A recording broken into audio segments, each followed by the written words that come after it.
목사님, 제가 빚 때문에 너무 힘들어요. 그런데 하나님이 정말 도우실까요? 이런 상황에서도 희망이 있을까요? 오늘의 제목은 빚더미에 앉아 절망했던 제가 이 한 구절로 완전히 달라졌습니다입니다. 저는 목사입니다. 그런데 몇 년 전 제가 빚더미에 앉아 있었습니다. 신용카드 연체, 대출 독촉, 매일 울리는 채권자들의 전화. 하나님의 종이라는 제가 말입니다. 아침에 눈을 뜨면 가장 먼저 드는 생각이 오늘은 또 어떤 독촉 전화가 올까? 였습니다. 교회에서 설교할 때마다 가슴이 찔렸습니다. 하나님이 모든 필요를 채워주신다고 말하면서도 정작 제 통장은 빨간 숫자로 가득했거든요. 성도들에게 염려하지 말라고 말하면서도 밤마다 잠을 이루지 못했습니다. 어떻게 이런 일이 생겼을까요? 처음엔 작은 빚이었습니다. 교회 사역을 위해 개인 카드로 먼저 결제하고 나중에 교회에서 정산받는 일이 반복됐죠. 그런데 교회 재정이 어려워지면서 정산이 늦어지기 시작했습니다. 한 달, 두 달, 세 달. 이자가 붙기 시작했고 최소 결제 금액도 감당하기 어려워졌습니다. 다른 카드로 돌려막기를 시작했죠. 그렇게 눈덩이처럼 불어난 빚이 5천만 원을 넘어섰습니다. 목사 사례비로는 도저히 감당할 수 없는 금액이었죠. 그때 제가 얼마나 절망했는지 아세요? 하나님께 원망도 했습니다. 왜 당신의 종을 이렇게 버려두시나요? 다른 목사들은 다 잘 사는데 왜 저만 이런 고생을 해야 하나요? 심지어 목회를 그만둘 생각까지 했습니다. 이런 제가 무슨 목사 자격이 있겠어요? 그런데 놀라운 일이 일어났습니다. 그 절망의 순간이 오히려 제 인생 최고의 축복이 시작되는 지점이었다는 것을. 여러분, 이것이 바로 하나님의 역설입니다. 세상에서는 빚이 저주라고 말하지만 하나님께서는 그 빚을 통해 더 큰 축복의 문을 여셨던 것입니다. 오늘 제가 여러분과 나누고 싶은 이야기가 바로 이것입니다. 혹시 지금 빚 때문에 고민하고 계신가요? 매일 독촉 전화에 시달리고 있으신가요? 가족들에게 미안한 마음만 커져가고 계신가요? 오늘 이 말씀을 끝까지 들어보세요. 제가 경험한 그 놀라운 변화를 여러분도 경험하게 될 것입니다. 첫 번째로 제가 깨달은 것은 빚이 사실은 하나님의 부르심이었다는 점입니다. 마태복음 6장 26절 말씀을 보세요. 공중의 새를 보라 심지도 않고 거두지도 않고 창고에 모아들이지도 아니하되 너희 하늘 아버지께서 기르시나니 너희는 이것들보다 귀하지 아니하냐. 빚더미에 앉아있던 제가 이 말씀을 읽었을 때 처음에는 더욱 절망스러웠습니다. 새들도 먹여주시는 하나님이 왜 저는 안 먹여주시나요? 그런데 성령님께서 깨닫게 해주셨습니다. 새들은 심지도 거두지도 않지만 그렇다고 아무것도 하지 않는 게 아니라는 걸 말이에요. 새들은 매일 먹이를 찾아 날아다닙니다. 둥지를 짓고 새끼를 기르고 계절에 맞춰 이동하죠. 하나님께서 먹이는 주시지만 그 먹이를 찾아가는 것은 새들의 몫인 것입니다.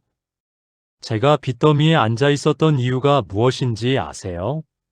하나님을 의존하는 것과 하나님께 의탁하는 것을 구분하지 못했기 때문입니다. 의존은 수동적입니다. 하나님이 다 해주시겠지라며 손 놓고 있는 거죠. 하지만 의탁은 능동적입니다. 하나님이 함께 하시니까 내가 할 수 있어라며 행동하는 것입니다. 제가 빚을 졌던 것도 사실은 이런 잘못된 의존 때문이었어요. 교회 재정을 개인이 메우려 했던 것도 하나님의 방법이 아닌 제 방법으로 해결하려 했던 것입니다. 그날 밤, 저는 하나님께 이렇게 기도했습니다. 하나님, 제가 잘못 이해했습니다. 이 빚을 통해 저를 부르고 계시는군요. 이제 제대로 배우겠습니다. 당신의 방법으로 살아가는 법을요. 하나님 아버지, 지금 빚 때문에 고통받는 당신의 자녀들에게 깨달음을 주소서. 그들의 문제가 단순히 돈의 문제가 아님을 알게 하시고 당신을 더 깊이 의지하는 법을 배우게 하소서. 절망이 아닌 소망으로, 두려움이 아닌 믿음으로 나아가게 하소서. 예수님의 이름으로 기도합니다. 아멘. 두 번째로 제가 발견한 것은 빚이 사실은 하나님의 훈련장이었다는 사실입니다.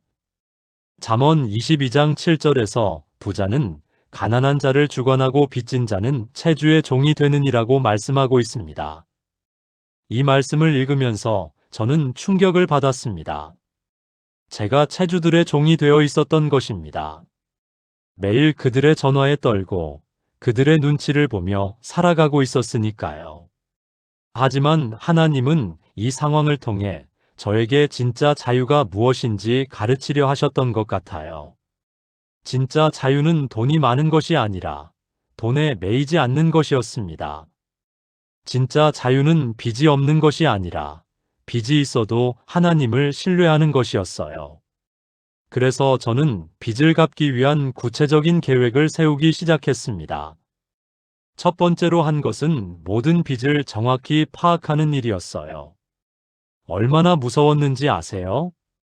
지금까지는 대략적으로만 알고 있었는데 정확한 금액을 계산해 보니 더 끔찍했거든요.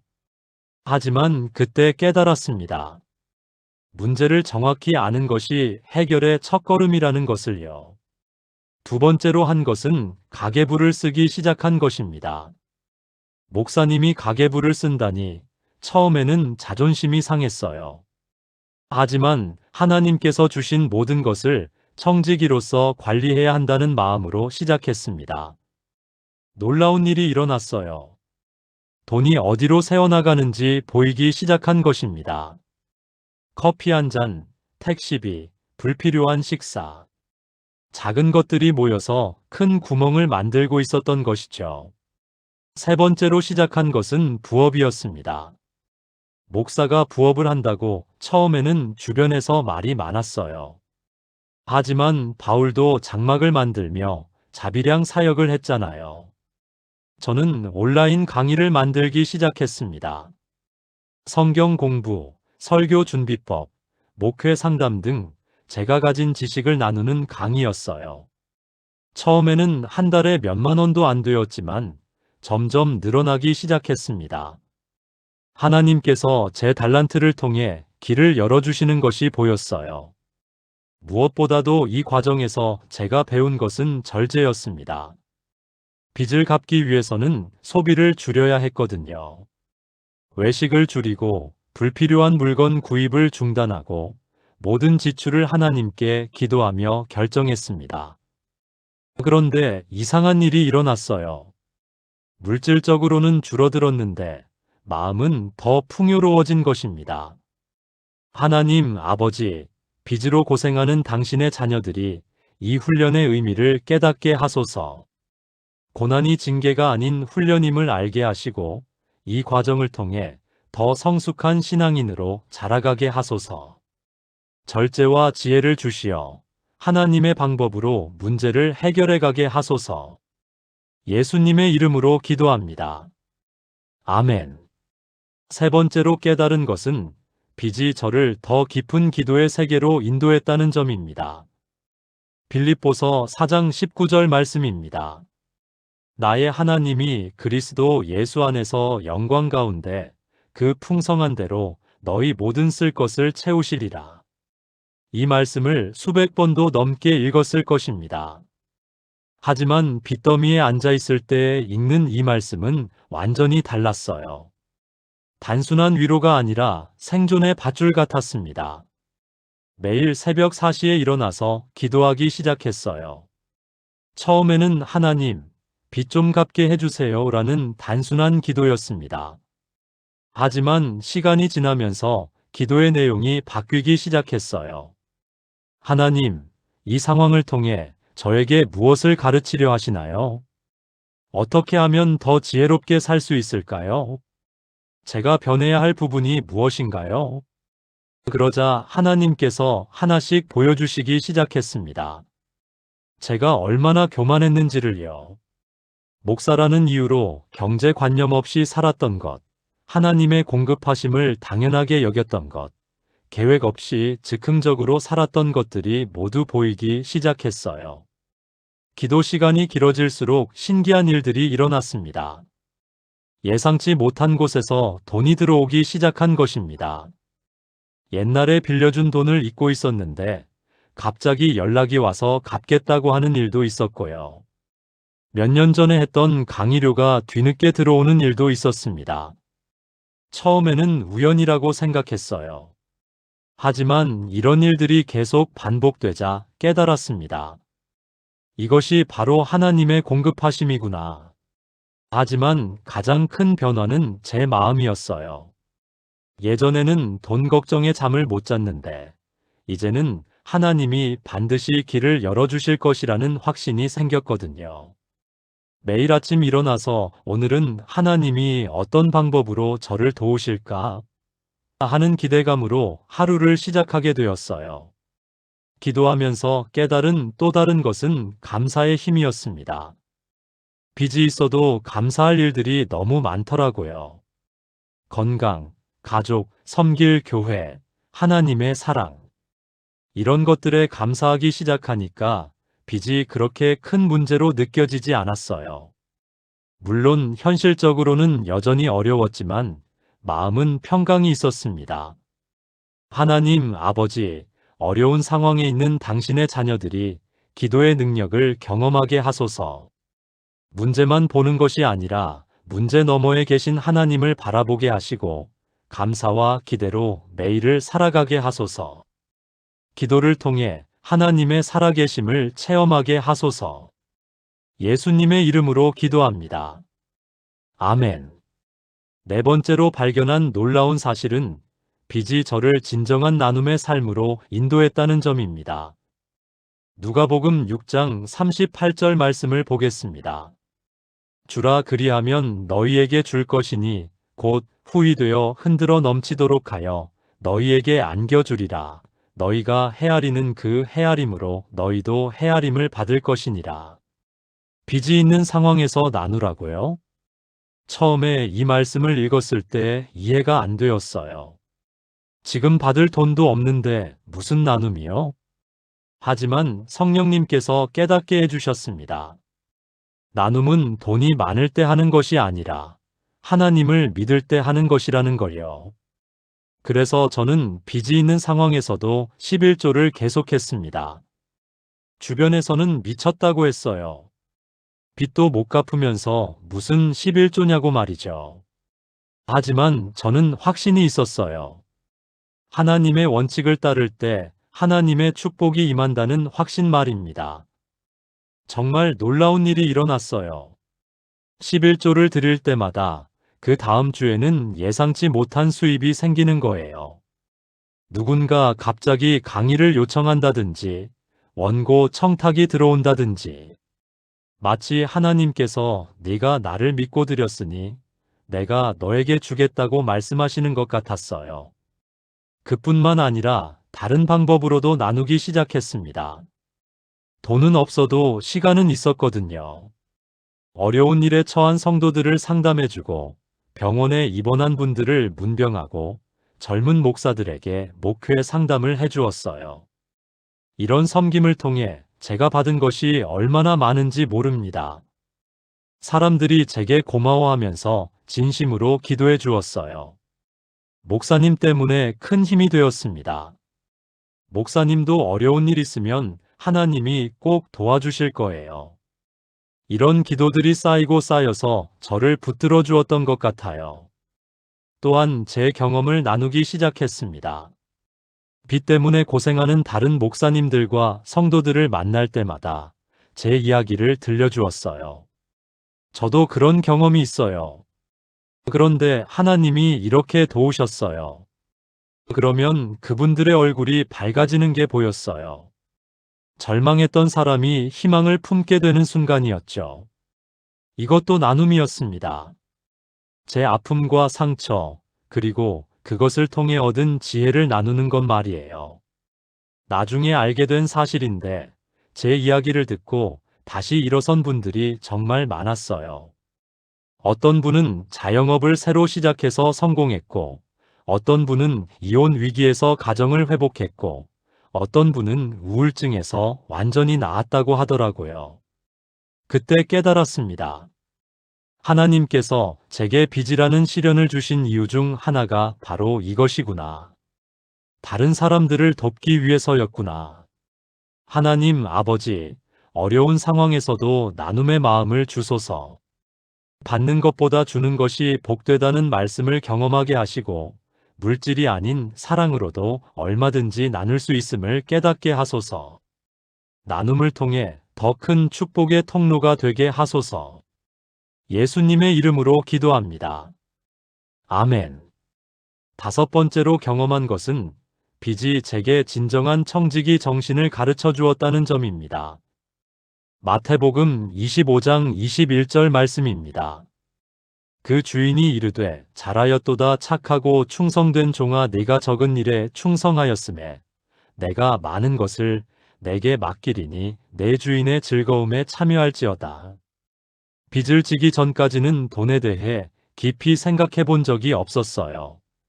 그냥 필요하면 쓰고 부족하면 빌리고 전혀 계획적이지 않았죠.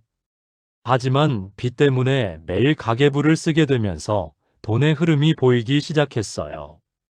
1,000원 한 장도 소중하다는 것을 깨달았습니다. 그리고 이 모든 것이 하나님께서 맡겨주신 것이라는 사실도요. 청지기는 주인의 것을 관리하는 사람입니다. 제가 가진 모든 것이 사실은 하나님의 것이라는 걸 깨달았어요. 월급도, 부업으로 벌어들인 돈도, 심지어 용돈까지도 모두 하나님께서 저에게 맡기신 것이었습니다. 그러니 함부로 쓸 수 없었어요. 모든 지출에 대해 하나님께 기도하고 물어봤습니다. 이 돈을 이렇게 써도 될까요? 이것이 하나님의 뜻일까요? 놀라운 일이 일어났어요. 기도하고 나면 정말 필요한 것과 그렇지 않은 것이 구분되기 시작한 것입니다. 예전에는 충동적으로 샀던 것들이 얼마나 많았는지 깨달았어요. 또한 청지기는 주인에게 보고할 의무가 있습니다. 그래서 저는 매월 말마다 하나님께 보고서를 올려드렸어요. 이번 달에는 이렇게 수입이 있었고, 이렇게 지출했습니다. 빚은 이만큼 줄었습니다. 마치 회사에서 상사에게 보고하는 것처럼 말이에요. 그런데 이런 보고를 하면서 제가 얼마나 발전하고 있는지 볼 수 있었어요. 처음에는 적자였는데 몇 개월 후에는 흑자로 돌아섰거든요. 빚도 조금씩이지만 줄어들고 있었고요. 청지기 정신을 배우면서 또 다른 변화가 일어났어요. 다른 사람의 것도 소중히 여기게 된 것입니다. 교회 물건을 쓸 때도 조심스럽게 사용하고 전기나 물도 아껴 쓰게 되었어요. 친구들과 함께 식사할 때도 음식을 남기지 않으려고 노력했고요. 모든 것이 하나님의 것이고 우리는 단지 관리하는 사람일 뿐이라는 마음가짐이 생긴 것입니다. 그러자 신기하게도 주변에서 저를 더 신뢰하게 되었어요. 저 목사님은 정말 믿을 만하다는 평가를 받기 시작한 것입니다. 그래서 더 많은 사역의 기회들이 생겼고 수입도 자연스럽게 늘어났어요. 하나님께서 네가 적은 일에 충성하였음에 내가 많은 것을 내게 맡기리니라는 약속을 지켜주신 것 같았어요. 하나님 아버지, 당신의 자녀들이 진정한 청지기의 마음을 품게 하소서. 모든 것이 하나님의 것임을 깨닫고 맡겨주신 것들을 지혜롭게 관리하는 법을 배우게 하소서. 작은 것에 충성할 때 큰 것도 맡겨주시는 하나님의 원리를 경험하게 하소서. 예수님의 이름으로 기도합니다. 아멘. 여섯 번째로 깨달은 것은 빚이 저에게 진정한 자유가 무엇인지 알려주었다는 점입니다. 요한복음 8장 32절 말씀입니다.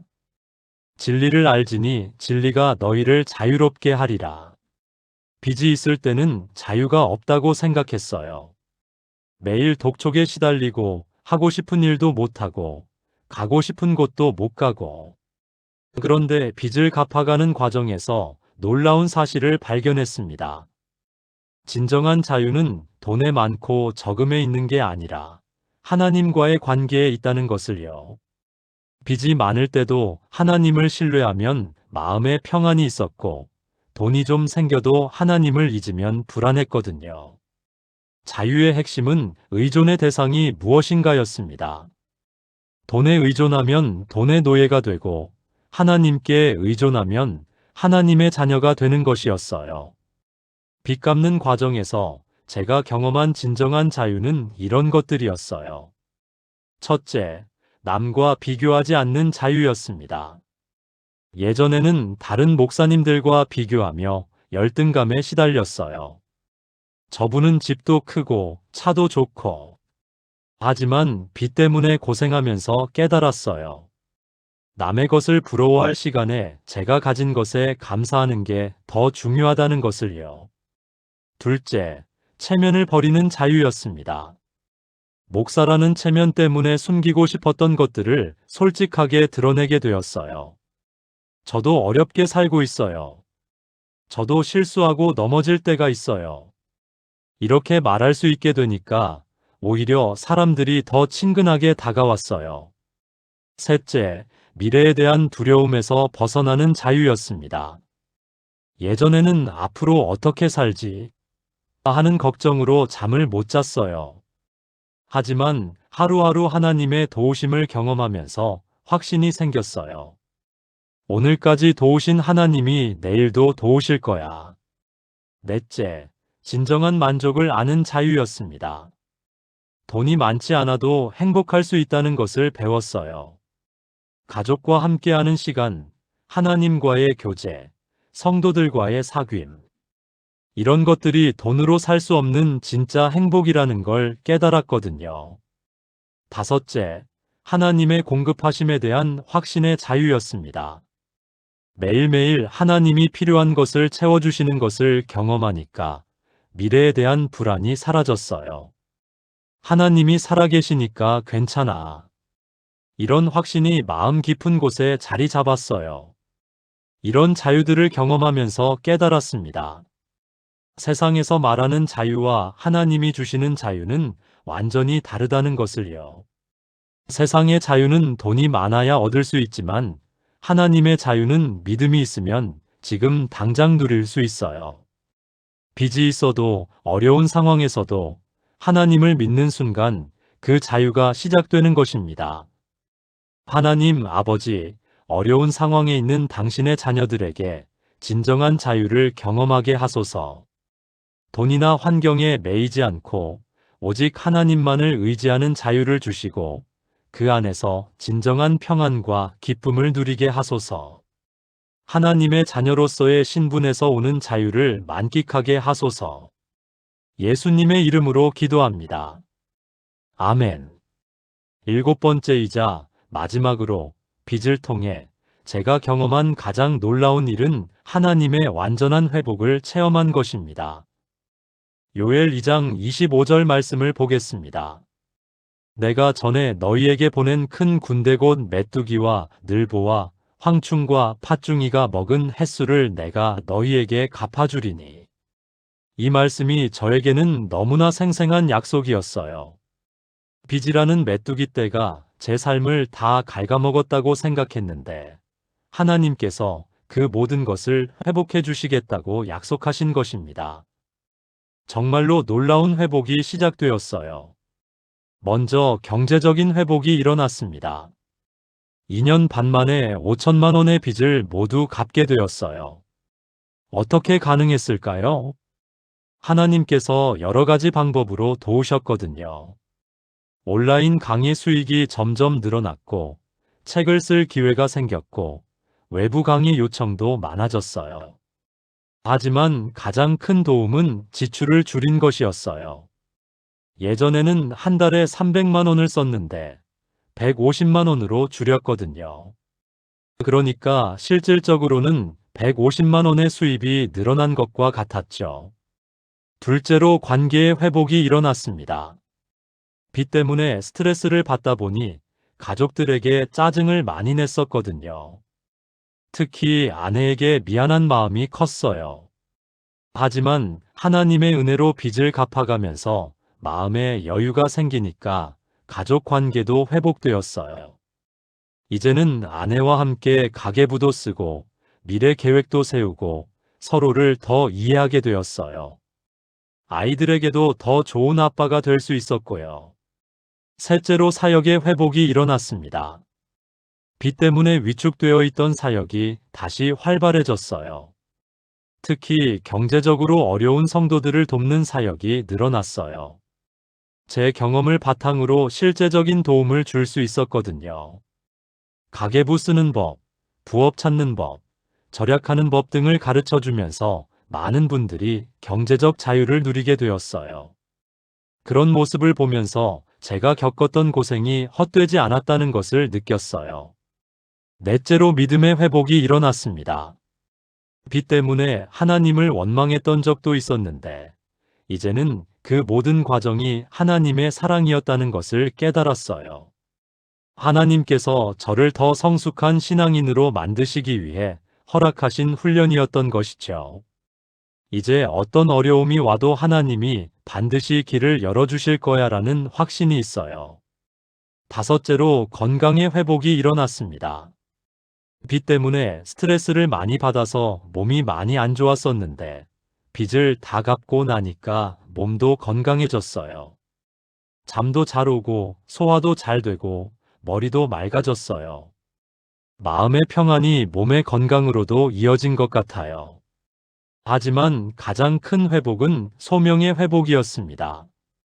빚 때문에 목회를 그만둘까 생각했던 적도 있었는데 이제는 더 큰 확신을 가지고 사역하게 되었어요. 하나님께서 저를 통해 많은 사람들을 도우시려고 이런 경험을 허락하셨다는 것을 깨달았거든요. 지금은 부채 탈출 목회자라는 새로운 사역의 영역이 생겼어요. 전국의 교회와 단체에서 강의 요청이 들어오고 많은 분들이 도움을 받고 있어요. 여러분, 이것이 바로 하나님의 회복입니다. 메뚜기가 먹은 횟수를 갚아주시는 하나님의 은혜예요. 지금 어려운 상황에 있다고 해서 절망하지 마세요.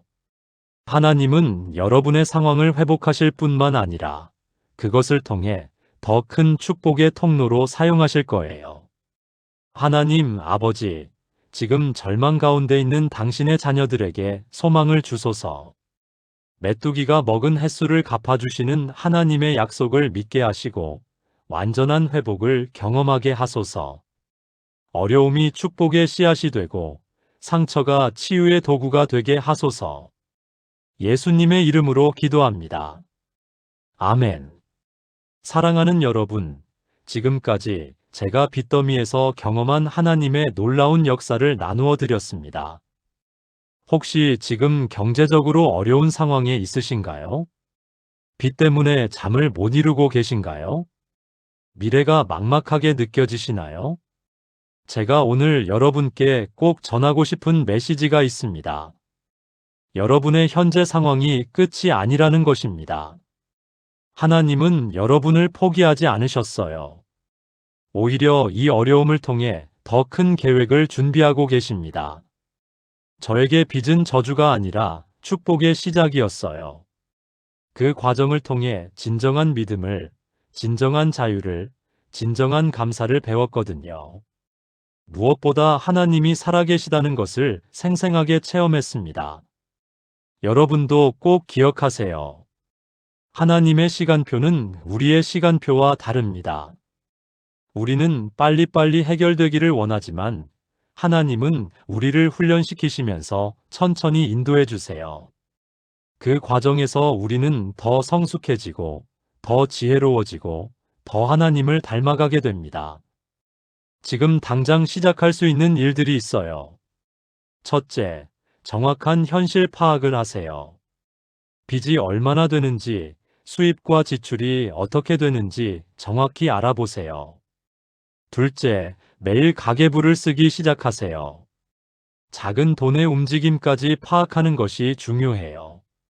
셋째, 불필요한 지출을 줄이세요. 진짜 필요한 것과 그렇지 않은 것을 구분하는 법을 배우세요. 넷째, 부업이나 추가 수입원을 찾아보세요. 여러분이 가진 달란트를 활용할 방법이 반드시 있을 거예요. 다섯째, 절대로 11조는 중단하지 마세요. 하나님의 원칙을 따를 때 하나님의 축복이 임합니다. 여섯째, 매일 기도하세요. 새벽에 일어나서 하나님께 여러분의 상황을 맡겨드리세요. 일곱째, 감사하는 마음을 잃지 마세요. 어려운 중에도 감사할 일들이 분명히 있어요. 마지막으로 포기하지 마세요. 하나님은 끝까지 여러분과 함께 하실 거예요.